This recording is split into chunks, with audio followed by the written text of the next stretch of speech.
নমস্কার, দেখছেন কলকাতা টিভি, সঙ্গে রয়েছে অনন্যা। শুরু করছি সংবাদ সারাদিন।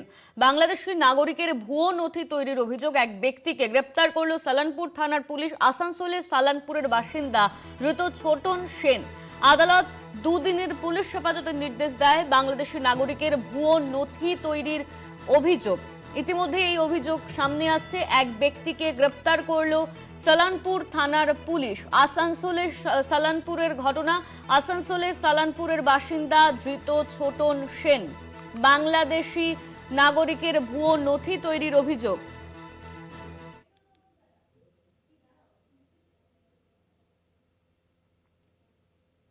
অফিস থেকে এসেছিল, নোটিশ এসেছিল, আমি গেলাম ওইখানে। হ্যাঁ, ওই কি অফিস বলেন, কমিশনার অফিসে গেলাম। বড়বাবু আমাকে বললো যে এই ব্যাপার। স্যার দেখুন, আমি তো কিছু জানি না। কি বলেছিল? কি যে এই ব্যাপার, এই তোমার ভাইপো এই সব তোমার ইয়ে আপনার আধার কার্ড, এই কার্ড নিয়ে পরে তোমার বাবা বানিয়ে অন্য ইয়েকে পাসপোর্ট বানিয়ে।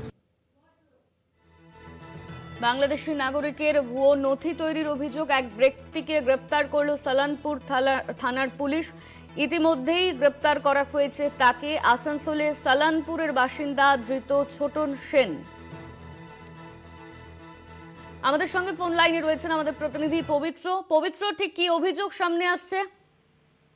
দেখো অনন্য, তোমাকে বলে রাখি যে এই যে তোমার নাম করছি এই কোনি বা এই যে ময়না, যে নাম ময়না সেন, এই মহিলা বাংলাদেশের অ্যাকচুয়ালি নাগরিক। এই বাংলাদেশ থেকে 4-5 বছর আগে এই আসানসোলের যে নিষিদ্ধ পল্লী সেখানে এসে বসবাস শুরু করে। এবং তারপরে তোমাকে বলে রাখি যে তার সঙ্গে পরিচয় হয় এই ছোটন সেন বলে একজন ছেলে, যে তেন্দুয়া অঞ্চলের বাসিন্দা, যাকে পুলিশ গ্রেপ্তার করেছে। এবং এই ছোটন সেন তাকে নিয়ে আসে এবং তার কাকার যে কাগজপত্র, সেই কাগজপত্রের পরিচয় দেখিয়ে তাকে মেয়ে হিসাবে পরিচয় দেয়। এবং যখন এই ময়না সেন যখন পাসপোর্ট বানাতে যায় এবং পাসপোর্ট বানায়, পুলিশ যখন ভেরিফিকেশন করতে তার বাড়িতে যায়, সেখানে ঘটনাস্থলে গিয়ে বাড়িতে গিয়ে যখন তদন্ত করতে যায়, খোঁজ খবর করতে যায়, পুলিশের তখন চক্ষু চড়ক গাছ যাকে বলে। কেন যে সেখানে গিয়ে যখন জিজ্ঞেস করে যে এইটি কার, যে উৎপল সেন যে ভদ্রলোক যার নামে সেই কার্ড করেছে, এই ভুয়ো কার্ড নাগরিকত্বের, তখন তাকে বলা হয়, পুলিশকে বলে যে এই নামে তো কেউ নেই এবং তার মেয়েও নেই। তারপরে পুলিশ তদন্ত শুরু করে জানতে পারে যে এই নিষিদ্ধ পল্লীতে এই যে ময়না সেন নামে যে মেয়েটি, যে ডাক নাম আসল নাম কোনি, সে বাংলাদেশের হিঙ্গলগঞ্জের বাসিন্দা এবং সেইখানে থেকে সেইখানে আসে। এবং এর অতীতেও তোমাকে বলে রাখি, এই ময়না বেশ কয়েক বছর আগে এক মহিলাকে নিয়ে আসছে বাংলাদেশ থেকে, এবং পরে তাকে তার স্বামী এখান থেকে ফিরিয়ে নিয়ে যায়।